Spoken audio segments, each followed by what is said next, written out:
This is obviously, I know we said that last 13-game stretch was really critical, but can I offer you another critical stretch here, right? And, look, it's laid out for the Cubs what the point that they need to be at come the trade deadline, August 1st, right? Yes. Yeah, August 1st.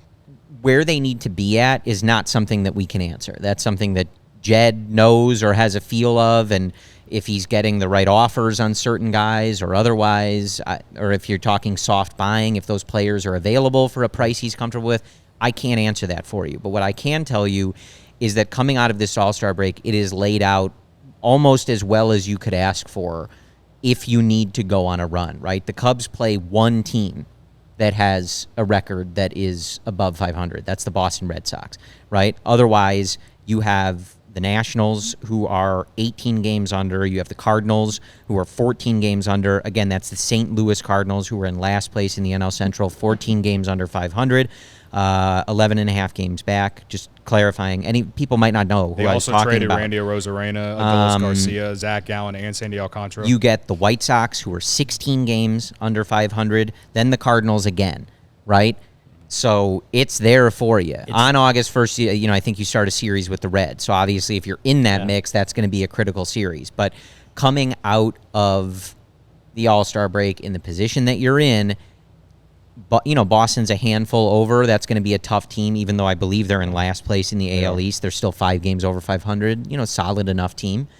But you're playing a bunch of teams that if you want a shot, you have to be able to beat. Yeah. And especially those 2 series with the Cardinals, the Cubs aren't the ones mouthing off. We are. But, if you're going to look at them being in last place and we're sitting here yucking it up, you better beat them, right? Because otherwise those, I think it's 7 or 8 games with the Cardinals. This is, that has a chance to bury your season. So it's funny that they're in last place right now, and Mozeliak is talking about trading guys. It would not be funny if you can't take care of business with them, which when they came to Wrigley Field the last time, you didn't really. So it's laid out for the Cubs. If they can't make it work with this type of schedule, then all of this is for naught anyway. Yeah, it's 16-game stretch leading into that Cincinnati series, which is the second day is the trade deadline. 16 games, all very winnable series, of course, but games. The only one that you can say this team is better than the Cubs, or at least right now is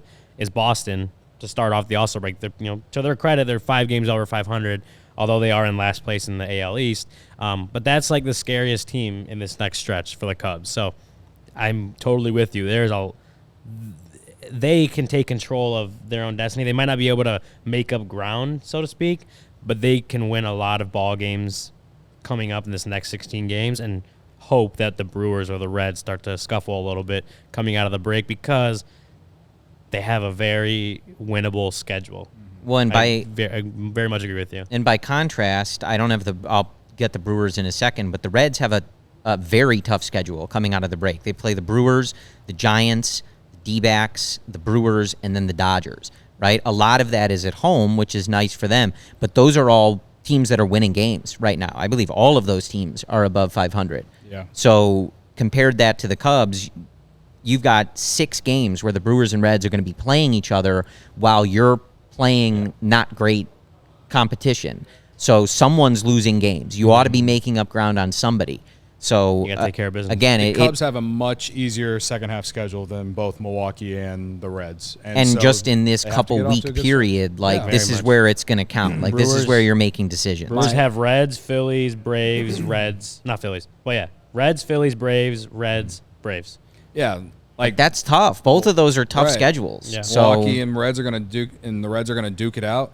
And listen, I agree. The Red Sox are a very solid team. They'd probably be a lot better if they're in a different division.